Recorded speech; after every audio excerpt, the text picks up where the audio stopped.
Hi, ladies. Thanks for joining today. We have come back together because Sharon, Nestta, and I have just had this insane response to our last um, video that we did together, and it was really unexpected. And it just made us realize that there's a lot to talk about in New Zealand that people are wanting, needing to hear that, or that, it helps them validate what has been going on with them, what they've been experiencing. Comments have been insane and incredible.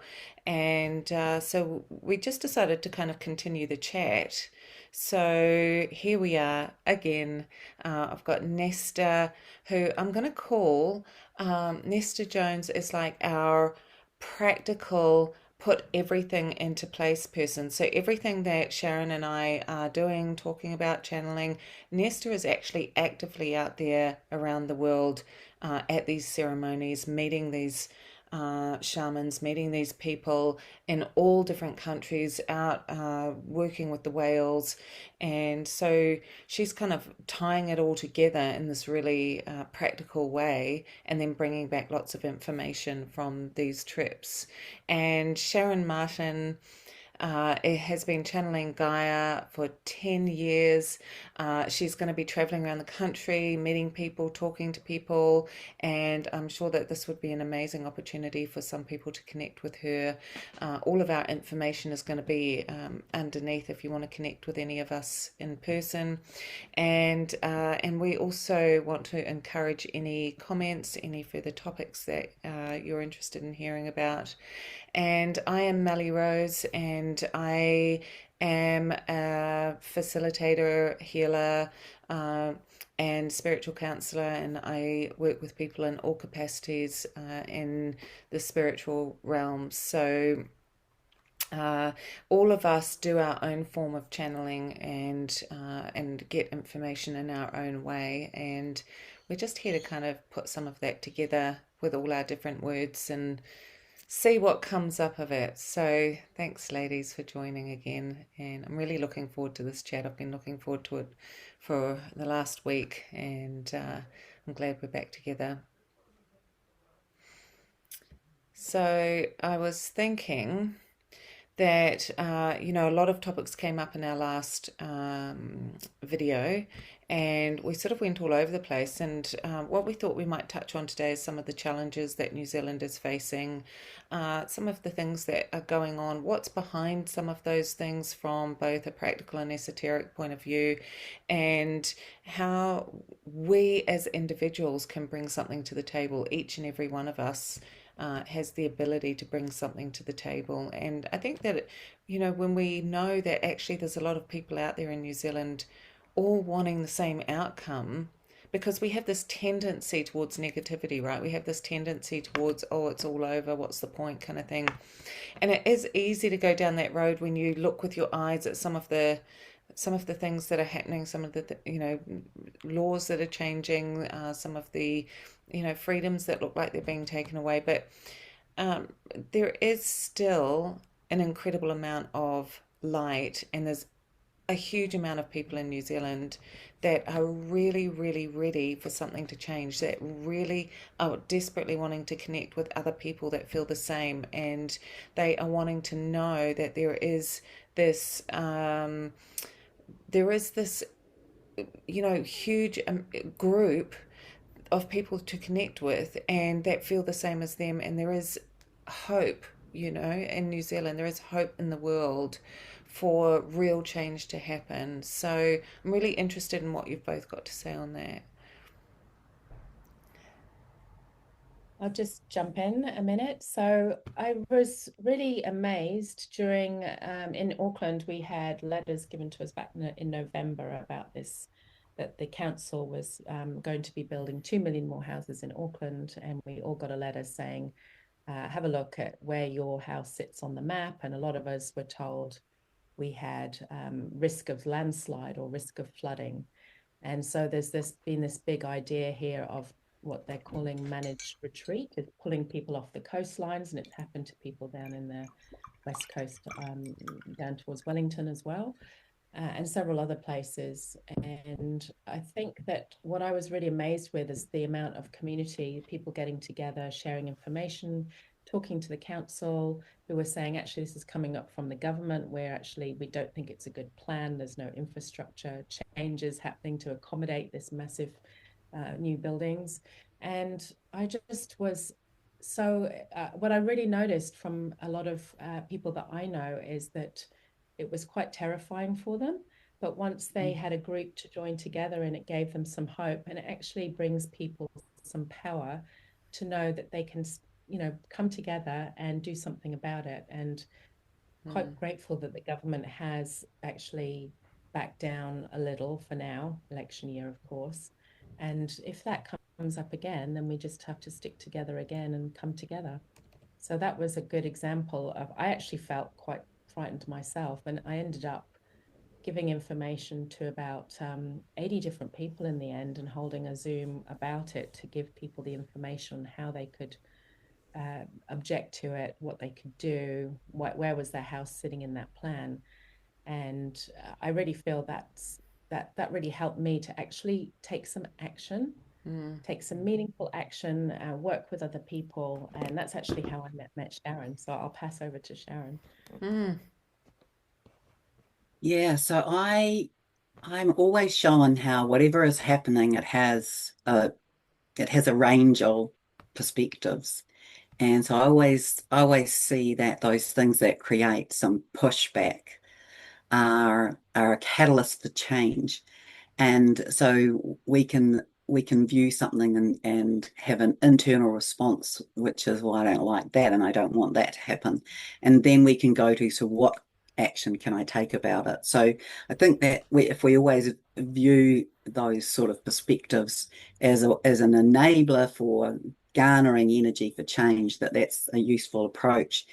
And personally, I see that this is part of the land grab, and that this is part of a, an increasing pressure that we will resist, I believe, as a group of people, not just here, but around the world, from ostensibly the New World Order, who are a totally unelected body. They're a self-selected group of beings, and they are wanting to own the best spots and move the people off so that they can have access to those. So I see it as more of that. And to me, as I say to mum, the governments just change the colour of their t-shirts. There's not a lot of change that comes with a change of government. They tend to be issuing the same policies because in my view, they are bought and paid for by a group of beings who are beyond here.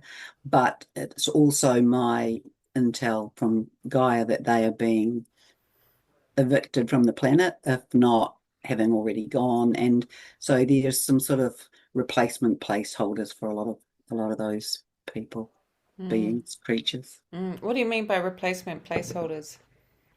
So clones, Mm. so beings who have been biologically replicated, who look like them, or actors that are wearing a mask, or Mm. some kind of merged AI Mm. Mm.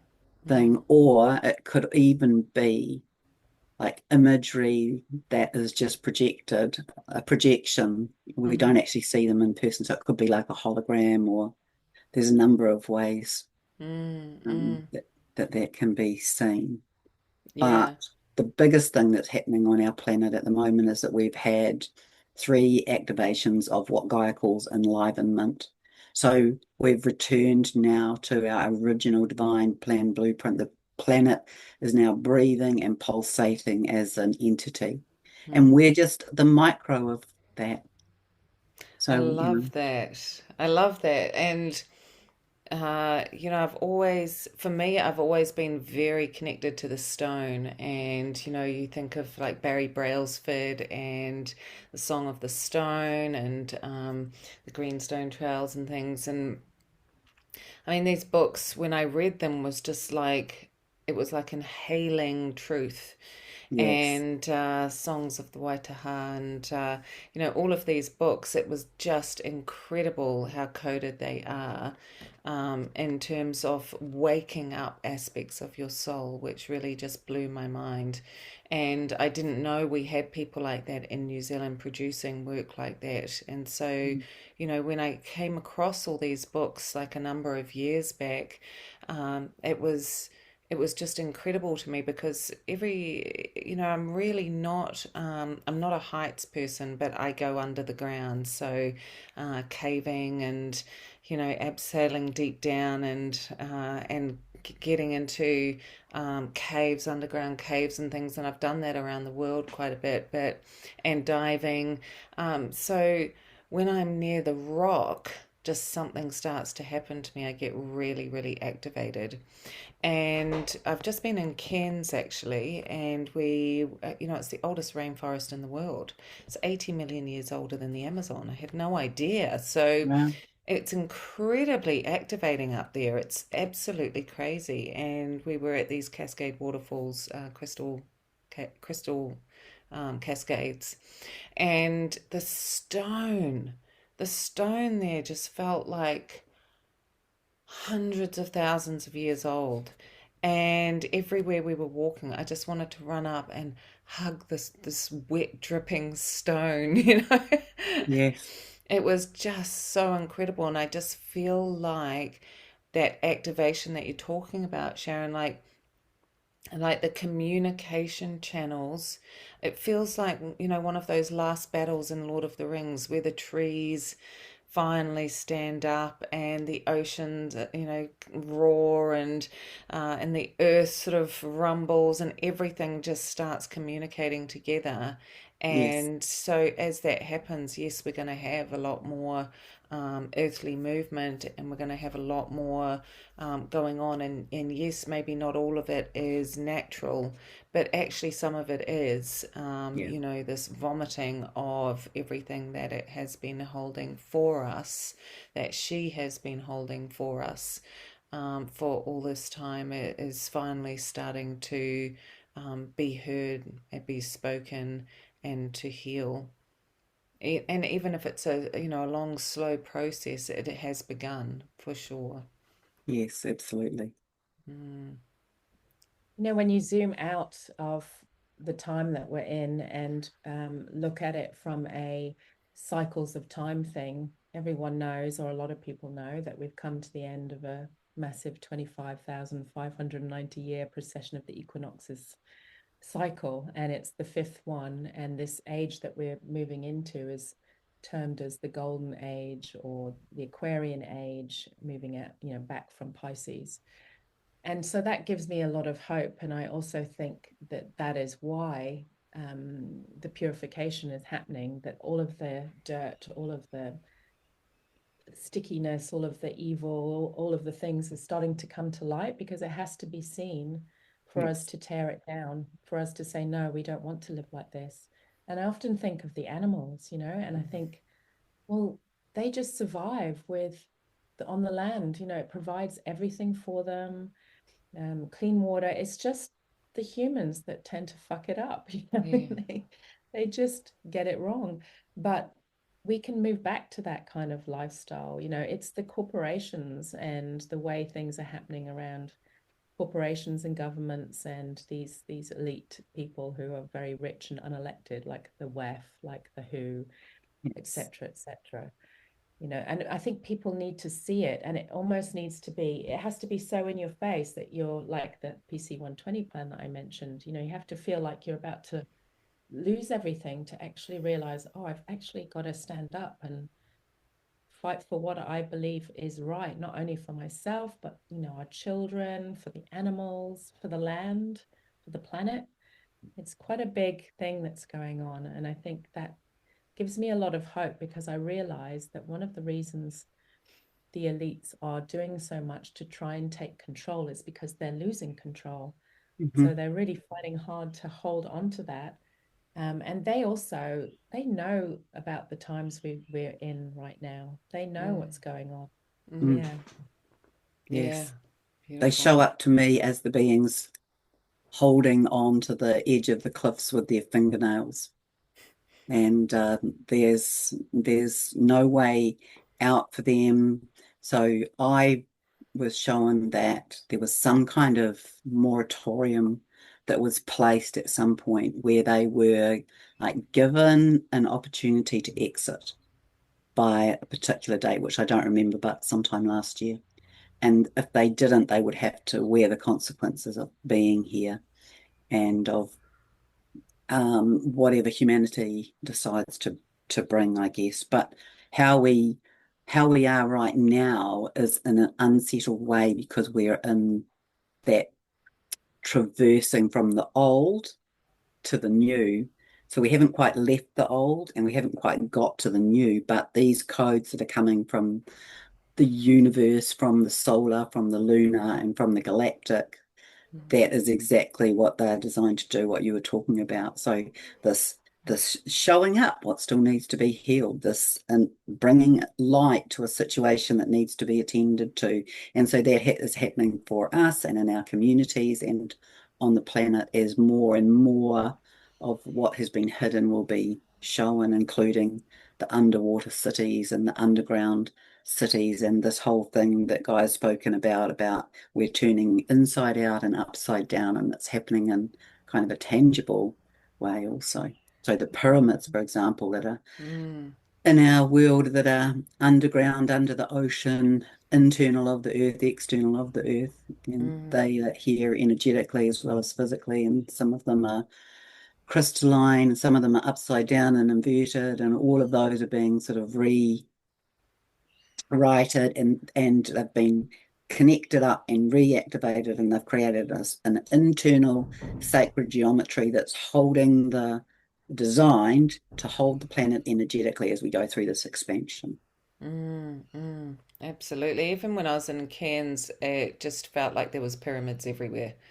And I think that, I've had experiences where I've seen, I actually was with these two women, and one of them was just in full channel, writing all over the windows in light language. And the other one was saying, "What are you seeing?" And I was just walking around like, and just like so much stuff was coming through, but I was seeing pyramids buried under jungle, and in Asian countries, and I was seeing portals to and stargates to other planets, and there was just like with everything that she drew, there was just like all this huge amount of stuff coming through.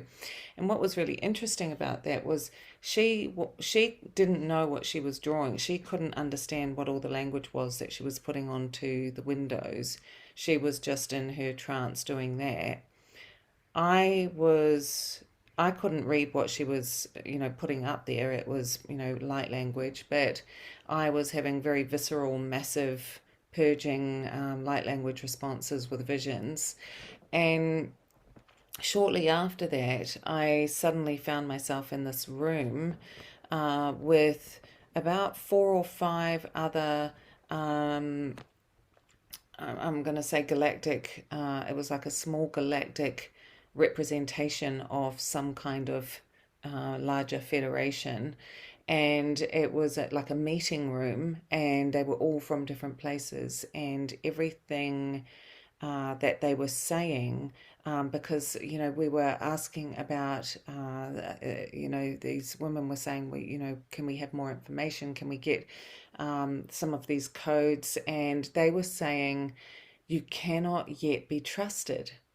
So they were saying to me that no one person can be trusted. It's like, the ring of power, right?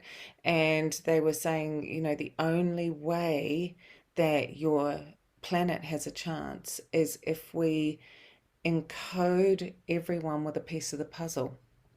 And you have to learn how to come together. You have to learn how to stop fighting. You have to learn how to stop being at war. You have to learn how to share. You have to learn how to step aside from your ego, and because you cannot be trusted with too much power. No one individual can hold this level of power without succumbing to it and becoming inverted, like, the forces that currently rule the planet. And so in order to try and counteract that, we've all just got, a piece inside of us, and we are starting to have more powerful magnetics where we're being drawn to the people that have the pieces nearest to us, so that we can start putting together little sections of the puzzle and start coming up with more and more information. And then now these sections are starting to meet up with other people who have a section, and we're starting to put more and more pieces together to link us, so that more and more information is starting to unfold and make more sense, and we're starting to get that bigger, clearer picture, which I just thought was so fascinating. And it does seem to be sort of, how it's happening, and we are finding more and more of each other through the magnetics of each time, a segment's being put together. It has a higher magnetic, pull, and it's drawing more of those people who are working on other segments towards us, which is how we end up all around the world with all these different groups in really random places that we have no idea how we got there, but suddenly we discover all this stuff. So interesting.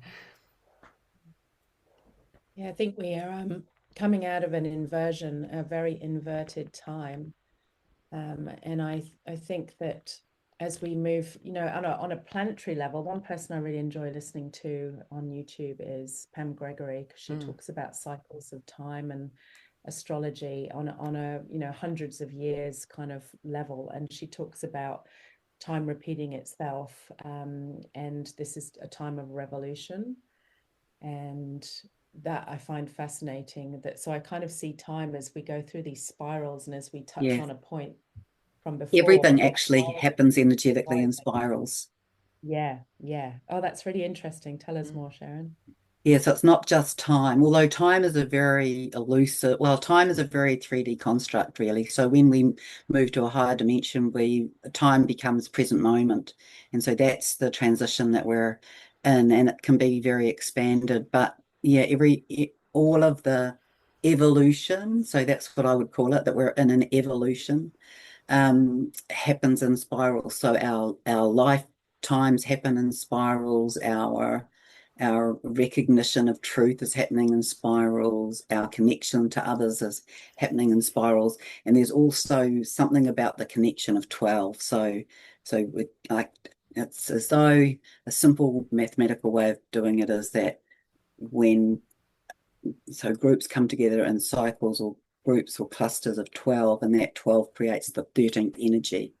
And so that's another way of looking at the way that we work energetically. And we've been in huge electrical downloads, which is the masculine, which is why the masculine in our world at the moment is really affected. And we're learning to come into this new way of operating, which is to come into congruence, to come into alignment, and to come into truth. And so one of the beautiful adages that the guy said a long time ago was that we will get to the point where the molecular structure of a lie won't hold itself together. We're in that time now, and that the planet will return to its rightful place in the galaxy. And that galaxy, or that position, is as the crown jewel of the galaxy, the intergalactic destination point, and the living library of the universe. And so that's where we're in movement to now. Wow. That's amazing. Yeah, I also get shown that everything moves in spirals or waves, and and also that spiraling inward for when we need to become more introverted and go within and to restore balance, restore and replenish our energy, and then spiral back outward to take it back out to people and our communities and our environment. And we must really learn how to understand which spiral we're in, because if we're in the inward spiral for too long, we're going to become depressed, lethargic, lose our energy. But if we're in the outward spiral too long, we're going to collect too much of our environmental energy, and that's also going to affect us. So, from an emotional capacity point of view, yes, empaths are, being massively affected at the moment. We've got frequency attack, we've got chemtrails, we've got angry, crazy people everywhere. I mean, every time I leave the house, I'm like driving somewhere and I'm like, oh my God, just take me back to the house, and it's so I think there's probably a lot of people becoming quite insular like me at the moment because the energy is just so overwhelming in a lot of places and people are not coping. People are and we're in a pressure cooker, right? So in that transitional period, there's the squeeze, and we've got to pop out of the top somehow, but that squeeze creates enormous pressure, and so there's a lot of people getting sick. There's a lot of people who feel like everything's sort of collapsing around them. There's a lot of people that are not coping with the information that's coming out at the moment, around what's really been going on in the world, and so there needs to be maybe a little bit of support somehow for some of these people, and helping them sort of transition through that cognitive dissonance into just awareness, learning how to hold awareness without it overtaking you and consuming you. Yeah, I so think really good having practice. Go, Nessie. You need to go. sorry, I was just going to say that having a belief in the fact that I think it's a fact that we are everlasting beings. We're here on the planet for a fairly short time, but there's also information coming out that we are able, if we didn't have all the toxins in our food, in the air, in the water, in the vaccines, in the this and that and the other, that we would be able to be living much longer lives. And there's stories in the Bible even, and many, many books of humans living for hundreds of years. There's stories of there's stories about us being enclosed. I think we talked about that in the first video. So we cannot leave the planet, so we keep getting recycled back onto Earth, which a lot of people I hear will say, oh my God, this is the last time I want to be here. I want to get out. I want to go back to my home planet or whatever else. And I'm interested to hear what you guys think about the prevalence of ETs, and I think that is something that's been really covered up for humanity for some time. So what's your thoughts about ETs and how are they coming back? Oh, I have a few things that I need to add in here. So I spoke about eternal life and that we're coming into that coding in our last, but there was a lot of information we spoke of.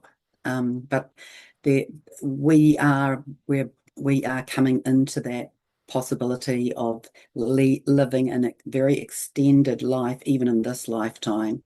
But it is our natural essence. It's our natural soul way of being to live. Well, our soul does live eternally, but in this physical form, we really were designed to live here for a very long time.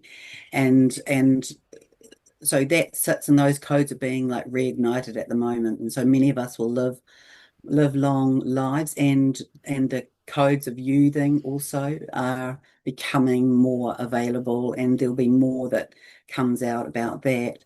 I want to say that it's a really good practice for everybody to say when they are driving or in a car, just to say, I just place a bubble of protection around myself, so this is what I do when I'm on the road, and around my car, around all of the people in my car, around all of the people on the road, around all of the vehicles that they're in, coming my way and in the opposite way. Let's have everybody in a bubble of protection so everybody is kept safe, because exactly what you said, Mel, that there's this light, it's provoking, it's evoking this energy that brings anger because people don't know what to do with it, but actually it's just an opportunity for us to attend to the shadow aspect of self.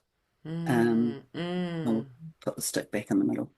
Yeah, I so agree with you, and I think that is the key to everything. Is we can, yes, there's galactic groups out there, and yes, we can have these experiences with them, but they haven't shown themselves in a huge way for a reason, and that is because we're not ready. That's right. And I mean, we all say bring the ETs and let's sort this planet out, but honestly, if they just landed and showed up, we would freak out, and it would just cause such mayhem, and they know that. And that's Yeah, why we've all just got these little pieces inside of us that are that are being where we're being forced to work together. Because look at the spiritual unfoldings at the moment, of the Epstein files, whatever you want to. You've got all, and there's some explosive things coming out around all of the spiritual leaders at the moment, and the reason these exposés are coming out is because as soon as one person has too much power, they become these megalomaniacs. And I've seen it. I've been in touch with people at quite high levels that are completely money obsessed. They're completely obsessed with getting 1 billion followers. They're completely obsessed with taking over the world. They've completely lost sight of their message. And this is just because they're human, because they cannot be trusted with that level of power. And so it's not a bad thing what's happening. It's not a bad thing that all this is coming to light. It's not a bad thing that they've let us down. It's just illuminating the fact that we are not yet ready to hold that level of power ourselves, because we have not yet done the level of healing required of our own shit to be able to hold with humility a level of power that we do not abuse, and that does not invoke our egoic self to this insane level where we lose sight of who we are and what our message is, and become completely obsessed with uh, followers, fame, money, status, and are willing to move into what everyone else seems to do when they get to a certain level, is just almost implode their soul in order to somehow get to the next level. And which level is enough? If everyone, and I say this all the time, if everyone was just doing their bit in their community, if everyone was just looking around their own community and saying, what can I do to help? How can I serve? How can I make a difference in this 1 square block radius? Who can I assist? What can I do down at my local community centre? What can I do down at the soup kitchen? How can I work through the pain and suffering that I have been through? If we just focused on that, then everything else would take care of itself. Mm-hmm. Yeah, it's the love of power when we need to move to the power of love, right? It's just turning it that inversion again. And we've been beautiful. taught so much to be in our heads, like we've literally been educated like that. It's all competitive. And now we're learning to literally drop into the body and feel the feelings. And I mean, I know, Mel, that you've done a lot of work to help people look through their shadows, and I've done a lot of work personally on my shadows through plant medicines and various shamanic work. And it's incredible when you actually start to deal to your own shadows, because you learn to actually understand why you're behaving in certain ways. And it's a huge revelation, because you start to actually move from disliking those behaviors and just carrying them on as a cycle, a spiral, spiraling down, let's say. And you start to learn to love yourself again and see what happened to that inner child. You've taught me a lot about that as well. So yeah, I think that shadow work is really important for people to look at, and the time is never been more now. We all have shadows. We all need to look to ourselves as well before we start blaming and looking at other people. I think that's really important. Well, the shadow aspects, they come to bring us the lessons that we dialed in for ourselves, or the healing that we dialed in for ourselves. And so attending to that and then integrating it in, because it brings wisdom when we've done that healing and integration. I wanted to mention though on a rerun cycle is that in many ways we are doing a rerun of the lifetime of Atlantis. And so most of us here, and I would say especially those who are conscious now, we were in that lifetime of Atlantis where it was totally, in my view anyway, it imploded. And so we have come back and we were incredibly powerful. And so we've come back in this time to rewrite that without having the explosive ending, with having this ending where we become a planet that's integrated, that's whole, and that is, this interdimensional destination point, and that many of us do have our ancestry or our original DNA in planets that are not of Earth, and we came here to reseed and to reintroduce, to bring about, to like bring the Earth back from its demise, or to prevent its demise. And so many of us came to do that, to do a rewrite on that.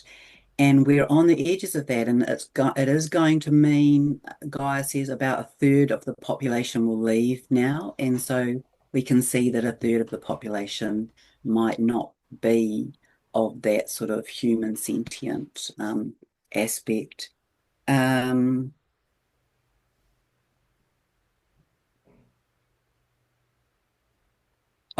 was going to talk about the firmament. So the firmament is that, what people might call that shield, but it really has been shown to me recently that at one point you could visualize it as like a perspex dome or a perspex shield.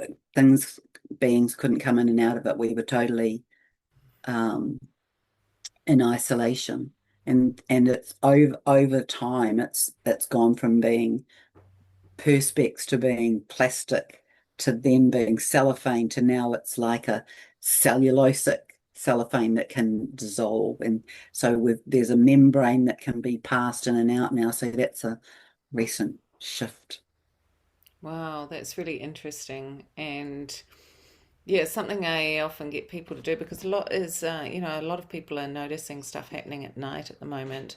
Dreams are crazy.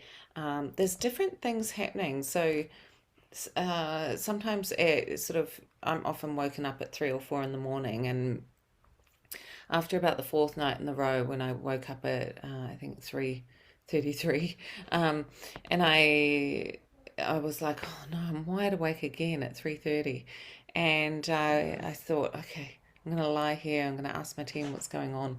So I was lying there and I was like, okay, what is going on? Why do you keep waking me at this time?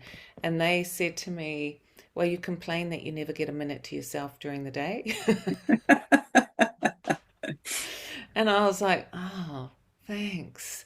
And so I've started this, often sort of meditating for an hour around that time to um, just to actually have that time and space to myself where I'm not being interrupted, and I'm not, and also the veil is just so thin at that time, right? So everything just thins right out and stretches, and the portals are just so much easier to access, and so it's always a really nice time to be meditating anyway. But yeah, I often, if people, because we're getting frequency attack as well, there's voice to skull frequency attack is massive at the moment. And sometimes, sorry, my dog is driving me nuts. She just goes crazy if she's not in the room. Hang on a second.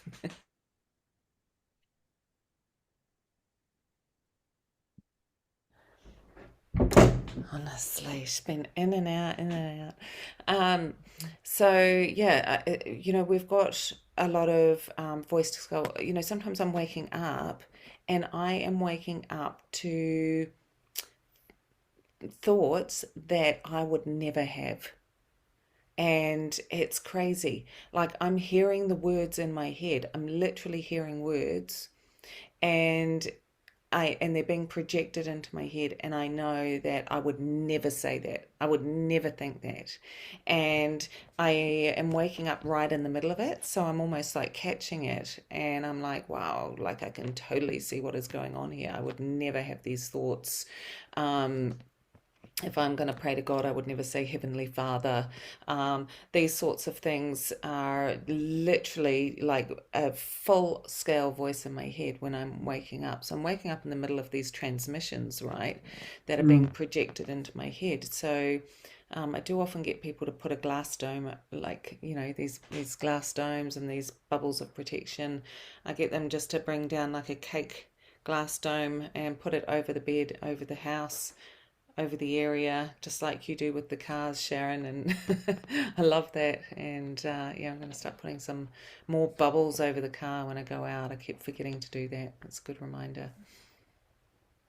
You know that talking about the voices in your head, I really started to feel that when I was trying to do a month off drinking, and I've since been really successful and managed to do 3 months at a time. But I remember this one day I walked into and I was in the house on my own, and I walked into my pantry, and there was the bottle of Glenmorangie Portwood Finish whiskey on the shelf. I'd been, keeping there, 18-year-old or whatever. And I heard this voice in my head said, go on, you could just have a little tipple of that just straight out of the bottle. And I was like, I would never do that. I would always, if I was going to do it, I was going to, pour it in a nice glass. So I knew that wasn't me. And then over the years, I've been hearing more and more about from different sources. So I think those ladies you were talking about earlier that wrote the book on Lyra, Mel, they talked about the infiltration that happened in Lyra, this other planet, and how it started in people's dreams at night, interestingly. And that's how I feel that it's been happening for us. So it's actually it's inside us. It's like a parasite. Well, I've they're heard patented Oracle Bell. frequencies. They're actually Yeah, patented frequencies that have been around since the right. 80s. This is not even new technology. This has actually been projected out since the 80s, and this is only the American patents that I'm aware of, but imagine China, Yeah, Russia, I would say there the are other big. patents from way earlier that are secreted inside something else. Yeah. Mm.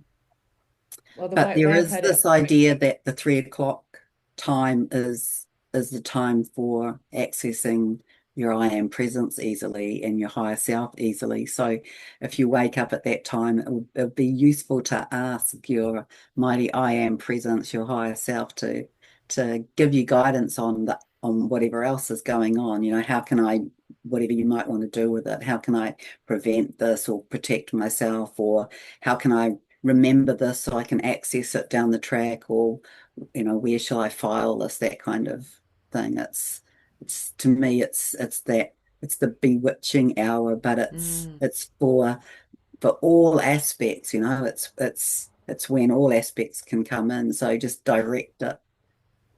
Yeah. Yeah, absolutely. Yeah. And yeah, we've got so much more power than we realize, right? Like Yeah, we literally, I mean, I'm seeing so much manifestation, not just in me, but in all my clients. They're coming to me, and things are happening around them that they can't explain, yeah, like things exploding, all their electrical equipment dying at the same time, cars going, but it's a pure manifestation of their emotional state.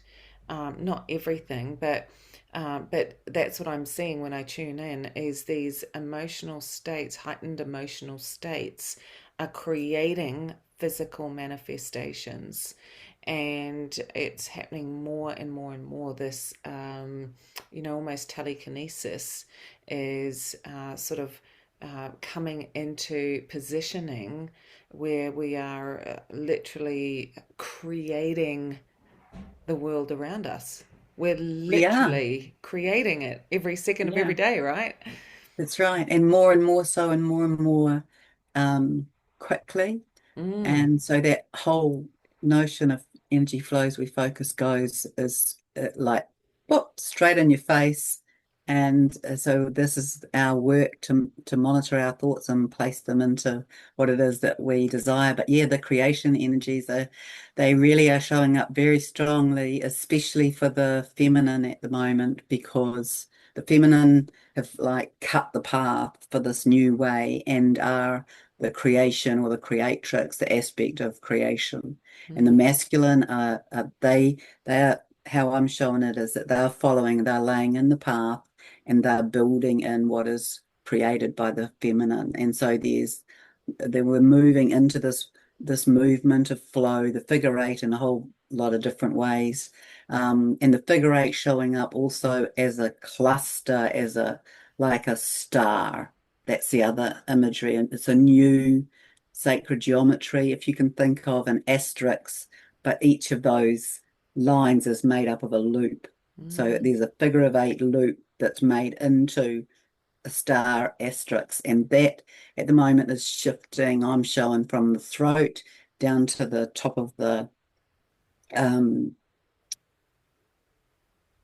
what is it called, sternum, to the sternum. And so there's this movement of that, it's opening up, and then it's also dropping down and doing the same thing in the sacral and the root, so that this is us making these movements gradually to create things in our physical reality. And so this idea of like making something appear in front of us, in a way we have to get our heads straight around that, and it's that whole thing about you have to believe something in order for it to happen. But we're in movement to that. It's pretty exciting. Yeah. We talked quite a bit last time about places in New Zealand and that people can go to, and I think that getting back into nature and getting out of the cities, out of the towns, out of the Wi-Fi, out of the technology is really important. And grounding, looking at earth points. And one of the few places that I can mention that I know about are, we talked about Castle Rock last time, but also places like Lake Rotoponamu, which is just underneath Taupo, and Taupo itself. It's a massive portal. It's the water spinner wheel of the earth. And there's a fire one that's in Hawaii. There's the earth one, which is in South Africa around Table Mountain. And the air one actually is a big mountain somewhere. I think it's Nepal, but I can't quite remember. And these points are really important places for people. We always used to pilgrimage to those places, or even just swimming in the water, swimming in the sea. I do that every day that I can, especially in the summer. I just feel like the codes can travel so easily in water. Yeah, You're lying on the exactly ground, it. by the rock, Yeah, that's so true. And actually, negative entities can't cross water. So that's why water is used for baptism. That's why it's used for cleansing, and because entities can't use water as a travel vessel. So it's just such a beautiful place to clear negative frequencies off you. Yeah, so that's what Gaia says, is that the codes come in through the rains of consciousness, RAIN, the which comes in through the ethers, or the plasma, and then it comes in and the whales distribute it. So it comes into the oceans, and the whales distribute it through all of the waterways, internal, external, rivers, oceans, known, unknown, all of that kind of thing. And so they are very important in their carrying of codes. Do you And see? Do you see other marine life as having this same kind of mission as whales? No, but other marine life does have missions, like the dolphins. They bring a dolphin vision that I had once. It's really relevant to this. So I'd taken a boyfriend.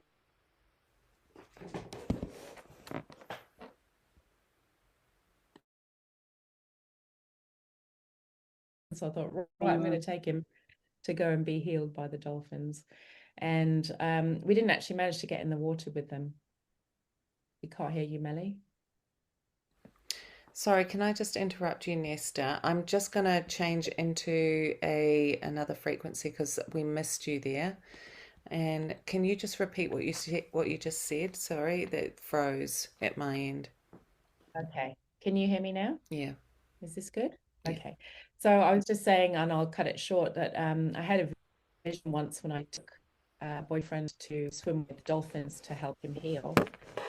And we didn't get in the water with them in the end. It was too rough, and I was being a martyr, so I didn't go in. But we were doing a meditation all together as a group with sound and music.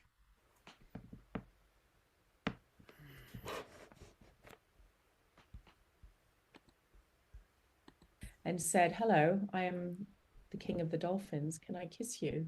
And I just freaked out, and I didn't know what was going on. And I said, I didn't really answer, didn't know what to do.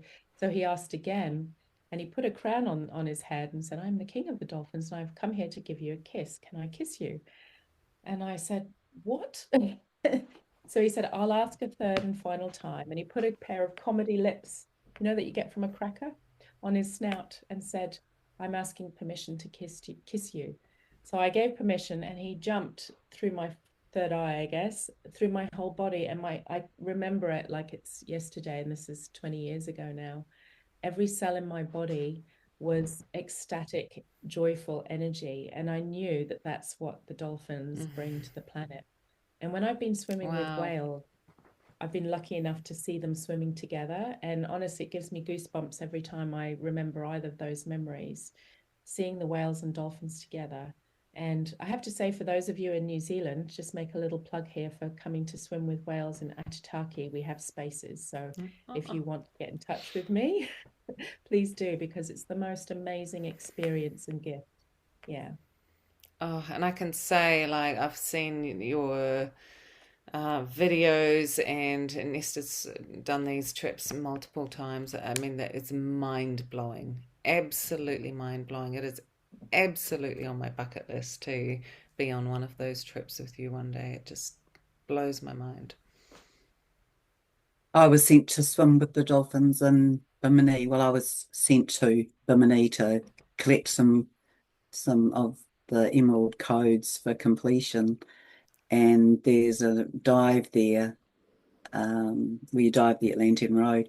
So that's another story on its own. But Wow. I've been sent to many sacred places around the world, and yeah, was sent there a couple of years ago, I think it was, and dived with the dolphins, and like so I went with Rebecca Gambles, who's an animal communicator, and every day, so the boat that we went out on, the skipper said, we don't usually get out every day, and we don't usually see the dolphins every day, but we dived with the dolphins I think on one day we dived in with them 8 times. And most days, or many days, we dived with them 3 times. And so I remember being on a dive with them, can't remember exactly the location, but we were in Bimini, so it was around that region. And I heard this dolphin say, "I'm coming up to you." And I looked down, and there were 3 dolphins on the, just like almost lying on the bottom. And I thought, "Oh, yeah, it's that one." And the next moment it just straight up and was vertical at me. It spun around on its way up, eyeballed me, and it was, like this far away from my face. And then off it went again. So they're as incredible as we know they are. Oh my God, that's so amazing. And, if you think about the things that we have done to animals, like Flipper and SeaWorld and zoos, and when you start to communicate with the animal kingdom and you start to receive their codes, it becomes unbearable to think of, you know, constricted, caged animals in any way, shape, or form. It's just horrific beyond belief, what we've been Yes. doing to them So as this is part well. of our movement now, is to recognize that the earth is living, breathing, that all the creatures on it have a place and a space, and we're just one of those creatures, and we're not Mm, more or less important. Absolutely. And, really that everything on the planet should be in communion with each other. Every living thing, every plant that we take, every piece of food that we eat is sacred.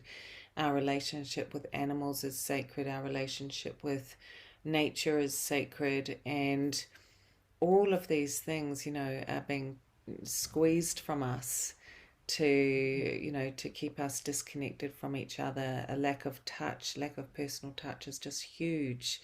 um, and this withdrawing of relationship with nature, and keeping us inside and plugged in, and Mm. really the most healing codes that we will ever find is taking ourselves back to these spaces, back to this loving connection with all life in all forms, and not seeing ourselves as above or below anything or any living creature.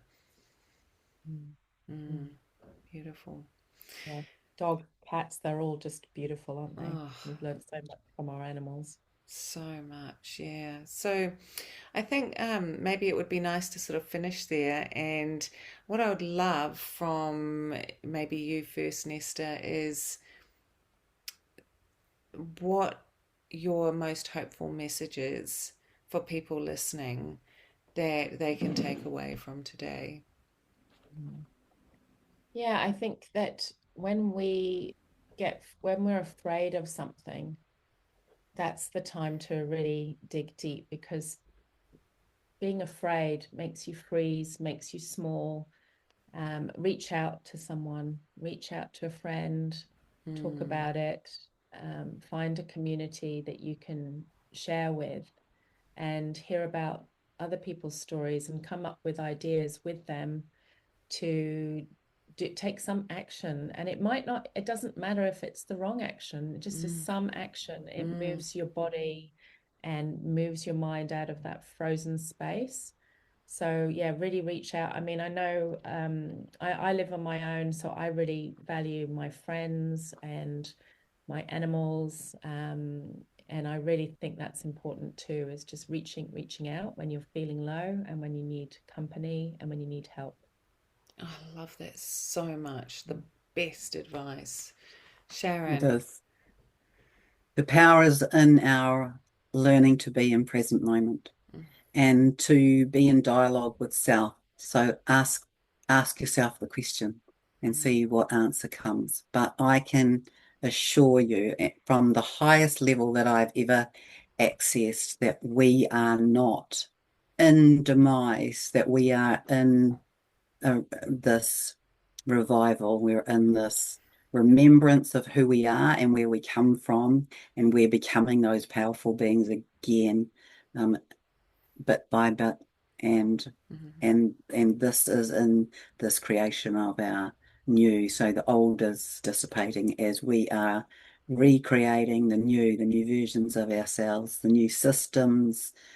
We're going to be this incredible planet that is irresistible, that everybody will want to live Hey. on. It's going to be paradise, that we're creating paradise on earth, and we're just doing it bit by bit. And so every time, if you feel a bit down, just recognize that it's just in that moment, and then shift your focus to something that takes you to a higher space, because your vibration and frequency is fundamental to your well-being, to your evolution, and to that of all sentient life. Amen. Oh my gosh, that is just so true. I love that. And yeah, I'd probably just piggyback on both of those and say that connection is everything. And we are all connected. Every single piece of matter is connected. No matter where we are, what universe we're in, what planet we're on, all sentient life, all life is connected. Yes, And anything that is matter has come from source, and therefore it is part of source, and therefore it is connected to us. And so the only thing that we can be sure of managing is ourselves. So let's just work on ourselves. Let's just do the healing on ourselves. Let's just not try and change everything around us all the time. Let's try and change ourselves into the best version of ourselves that we can be, do the deepest healing, and come into that space of love and compassion for all life. And from that, we'll expand the frequency that we are building, because we are seriously manifesting the world around us every second of every day, more and more powerfully at the moment. Beautiful. Perfect.